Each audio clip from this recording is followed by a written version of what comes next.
എടാ ഓഡിയൻ 2018 റിലീസ് ചെയ്തപ്പോൾ ലാലേട്ടൻ clean shave ഒക്കെ അടിച്ച് വന്നത് ഒരു ഹർത്താൽ ദിവസത്തിലാണ് സിനിമ റിലീസ് ചെയ്തത്. അന്ന് രാവിലെ ഫാൻ ഷോ കാണാൻ പോയ ആളുകളൊക്കെ എനിക്ക് നല്ല ഓർമ്മയുണ്ട്.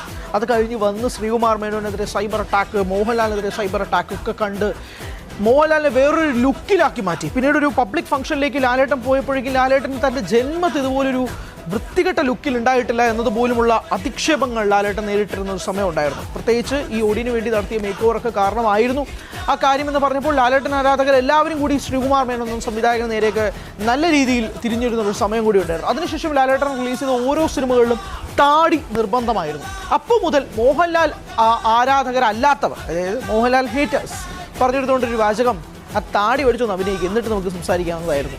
ദാ വന്നടാ, താടി വടിച്ച് വന്നടാ ലാലേട്ടൻ.